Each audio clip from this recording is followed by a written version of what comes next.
Hey folks, over on the bench, Tech Saturday. I'm going to try and get this bird cam built and just get this video out there for you guys so you can build it, get to playing around with it, and then we can come back and talk about it at a later date if need be.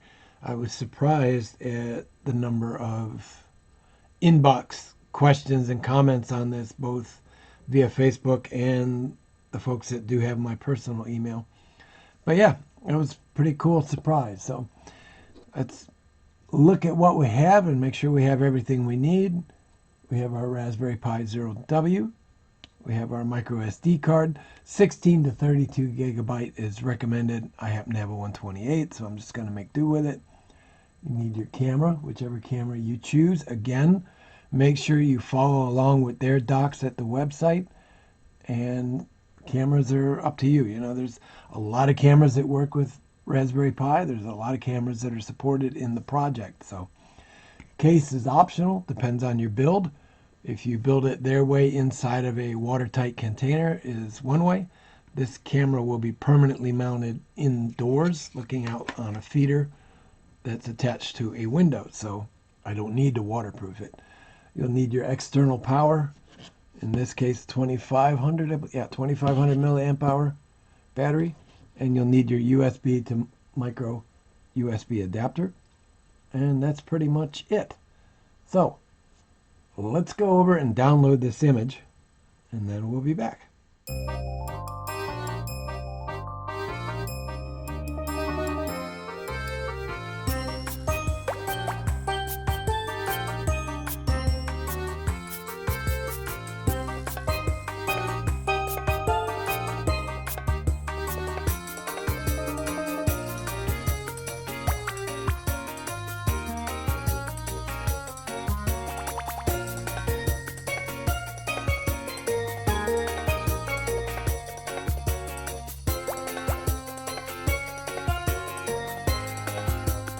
Okay, now we've downloaded our image. Let's go ahead and burn this again one more time. I'll kind of walk you through this.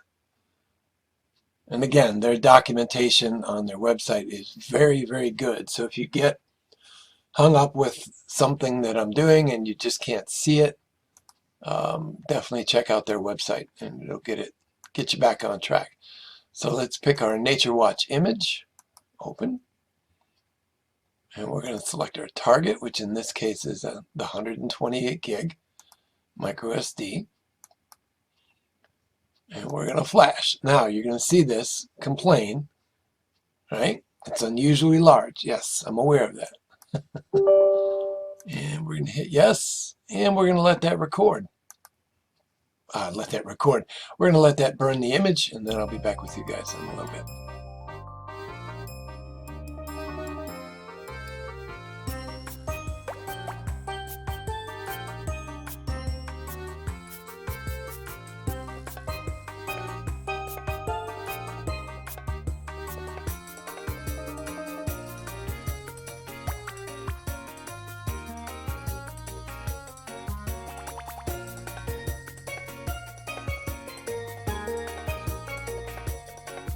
So you probably saw there where we had several pop-ups while the validation process was going on. You can just cancel out and close those. Don't click yes, don't do anything. Just cancel and close those. What happens is it creates a boot partition on that micro SD, and the first time you plug it into the Raspberry Pi Zero and it boots up, it will expand that volume from, in this case, G into K, shut down, reboot, and then, be back to what it needs to do. So you don't want to make any changes there. Just let it finish.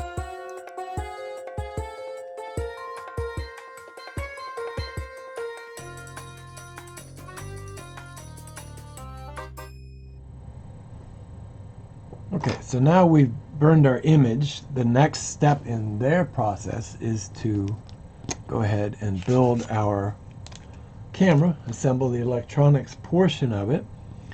So we'll work on that here for a minute.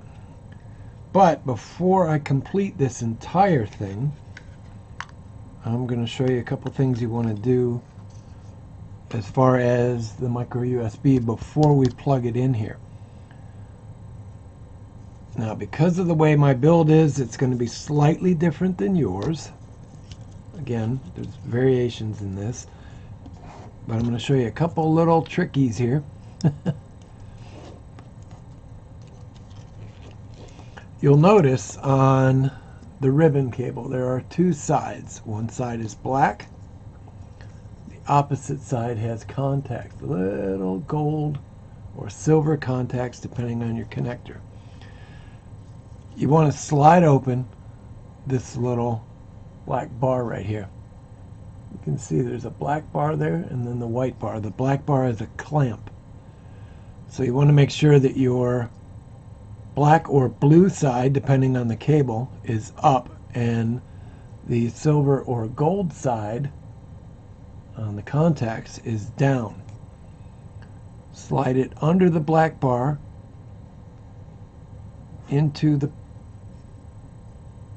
slide there until it seats, and then just slide and lock that little black bar in place.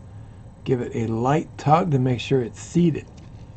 So now we're done until we finish this micro SD setup.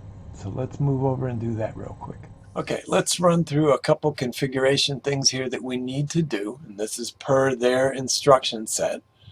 The first file we're looking for is naturewatch_naturewatch-configuration.txt.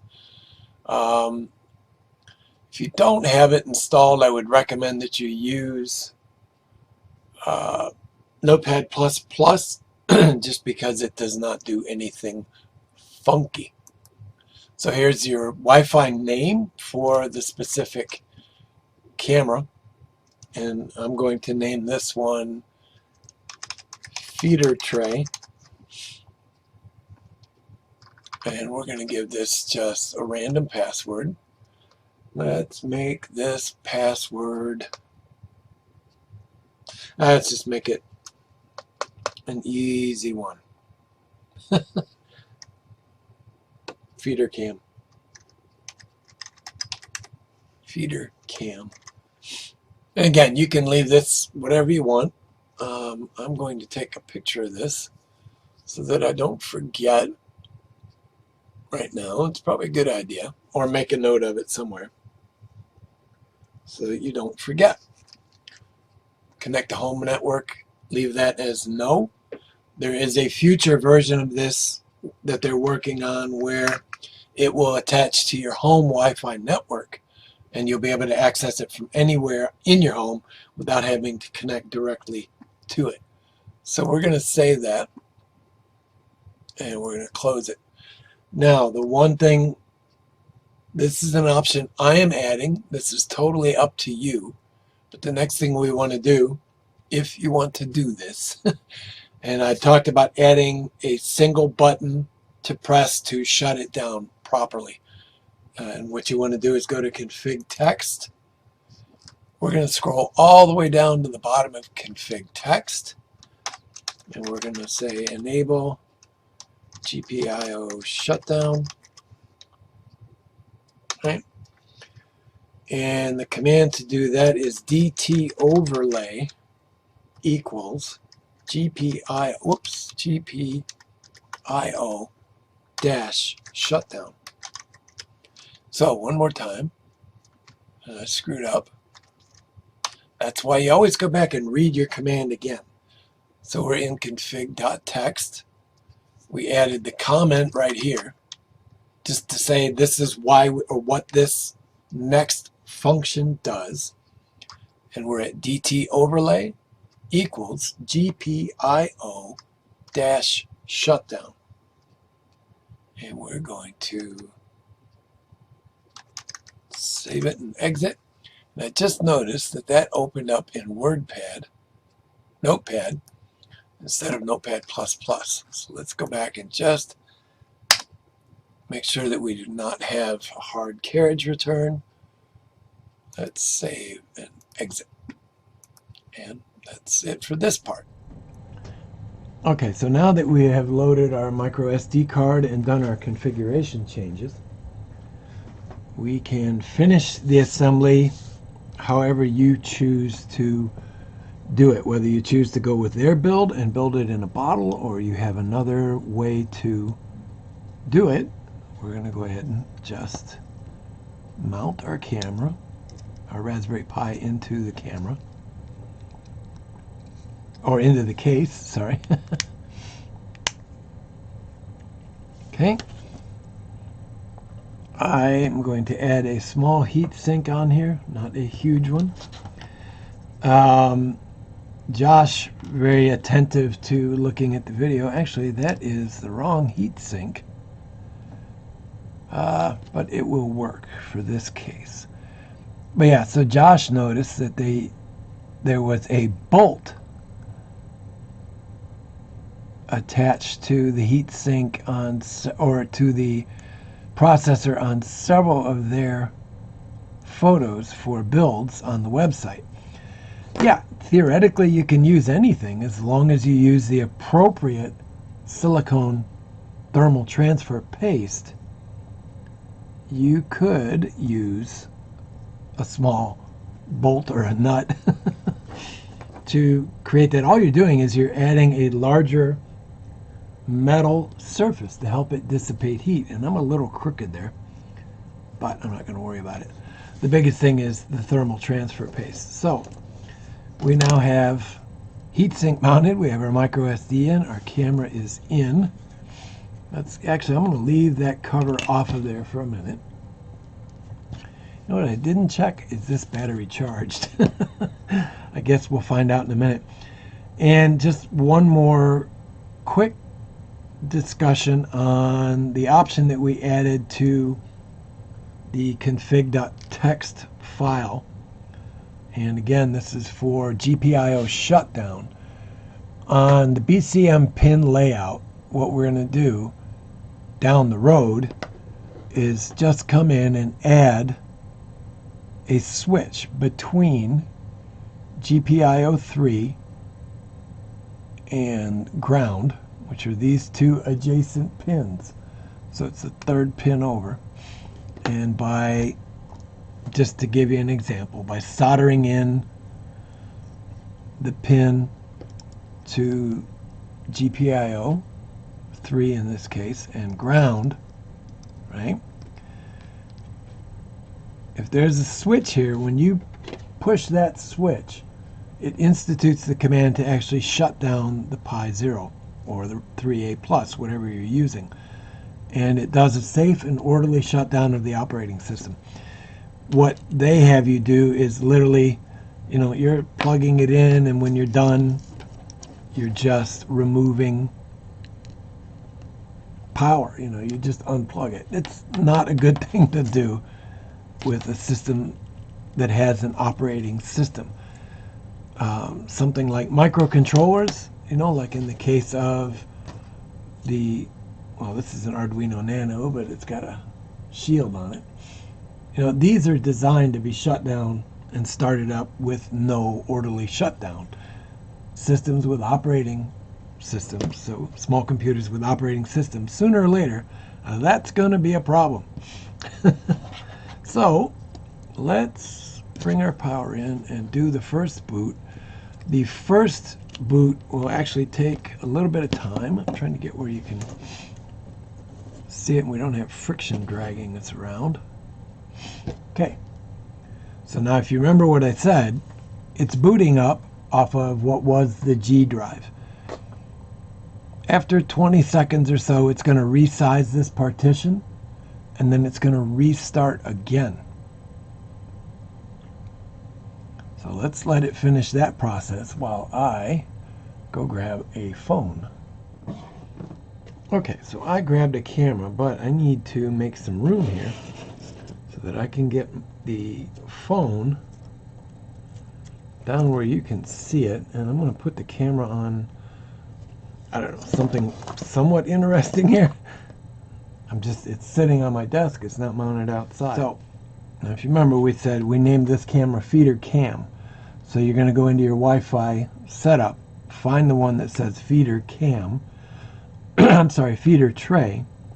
And in this case, I made the SSID password, feeder cam, all lowercase.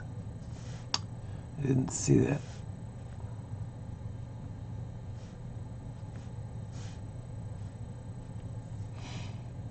Okay, and we're waiting to make sure that we're connected.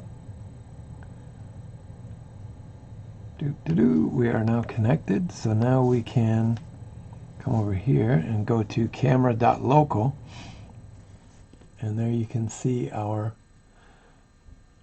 it's going to be a slight delay, but you can see that Arduino and the shield. So we're set up and actually working. But I notice it's a little foggy. So what does that tell me? It tells me I did not remove this little safety screen right here. There's a clear little sticker. Hey, my camera is actually loose. Yeah, you can see yourself. Yep, it is actually loose on the mount, on the circuit board itself. Yep. So I'm going to need to come back and disassemble that and put a little drop of glue or a piece of adhesive in there. Blue tack, if you've got it, is one of the greatest things you can ever have. To just go over a couple things here with the software itself. It is web-based, so it's not a big deal there. If you want to download a bunch of images at once, I would recommend using a laptop to connect to the Wi-Fi point, the hotspot on here, and then download the images all at once. It downloads them in a zip file, and it makes it much easier to work with. So we have no photos because we haven't started recording. Let's do that. Let's just hit start image capture. There we go. Now we have an image update. I don't know what happened there. Something, the page did not refresh.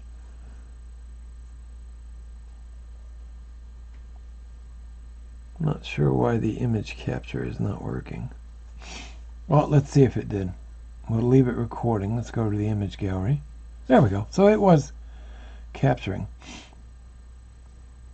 Typically, it will actually highlight a movement here in the frame with a box, but it's not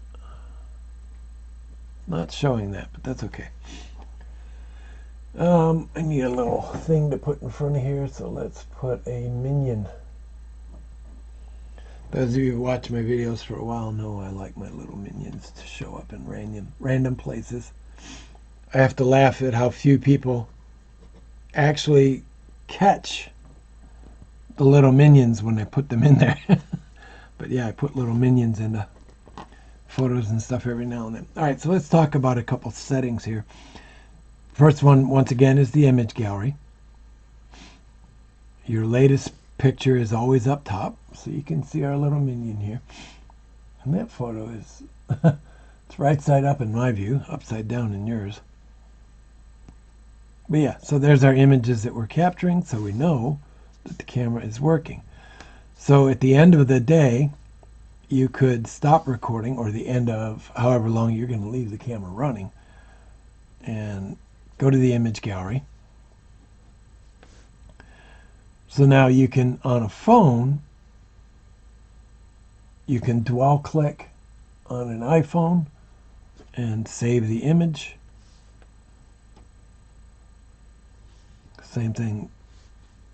Normally there is a download photos option that shows up on a larger device, so a laptop in this case. It does not show up here.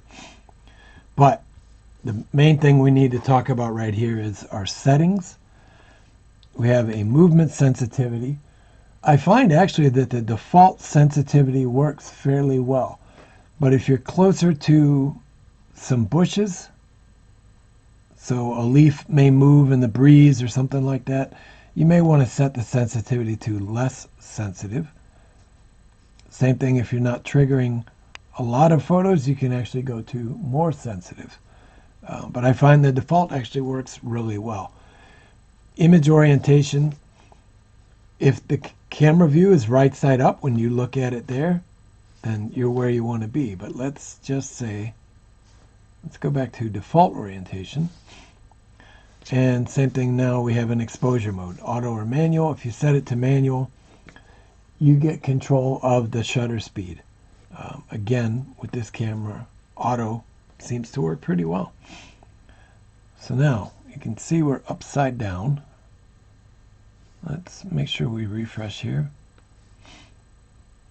Okay, we are upside down, so let's go to settings, image orientation, flip 180 degrees, and let's do a refresh. Oh, that's funny.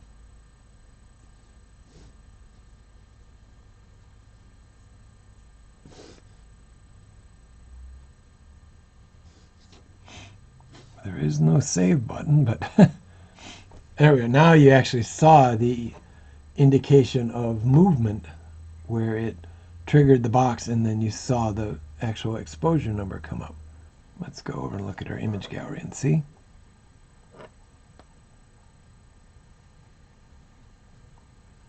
There's my fingers. There's, yeah, so it is actually taking the stills. It's just not giving us an indication on screen. But there you go. Pretty straightforward. So we talked about the build of the actual camera, putting everything together. I'm not going to spend a lot of detail and a lot of time talking about how to mount the camera, because that's going to depend on your use case and what you find works better for you. So we just walked through the test portions of it. Here is one thing worth pointing out, right? In the browser, you want to go to http://camera.local. That may or may not work every time. I have found with the iPhone that works properly. However, on my Android phone, it does not. On my Android phone, I have to actually type in the address of the camera. So just kind of keep that in mind. If you can't connect to it by camera.local, connect to it by the physical IP address of the camera. And again, not going to spend a lot of time on the camera housing build. You guys can, figure out what works for you. Figure out what's the best way for you to do it.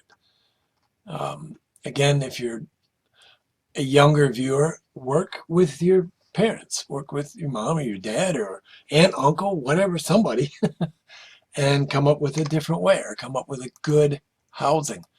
So real quick, we'll just go over there using your camera thing, which we kind of touched on already. But yeah, so you connect to it. Again, there's our input through the browser. A couple of the things that we talked about. It's all very well documented. Again, I just kind of glanced over everything. If you've got questions, always come back to the website. Again, it's mynaturewatch.net. And that will take you through it. So that's it. Definitely, though, come over to, let's go to the forum. You don't necessarily have to create an account in their forum, which is really nice. But if you want to post or answer questions, you definitely need to. But for the housings, if you're looking for ideas, check out the camera builds group or a subforum, because you can see there's some pretty cool ideas in here. Solar packs, so that's some more stuff we'll answer about. I'm kind of curious where to go. The Wi-Fi signal. I've found the signal out of this thing to be actually phenomenal. But yeah, there's plenty of camera build ideas in here. There, if you've got access to a 3D printer, here's a pretty neat way. Now this one's extra cool because he has used the no IR or the noir or the no infrared filter camera and added infrared light sources to his build. That little cat coming up. Yeah, it's pretty cool. So yeah, if you need ideas for how to build it, types of cameras to use, definitely check out their forum. Again, this is a no IR camera with the infrared light sources. This is just a tremendous wealth of information here. And I just used that word and I've come to despise that word. But yeah, politics aside, yeah, this is the place to come. Again, it's mynaturetwatch.net. And there's tons of additional information there. So hopefully this gets you up and using the camera. Tomorrow I'll upload a quick little video just showing some of the stills that we take with this camera that we built today. And that's it, guys. See you later.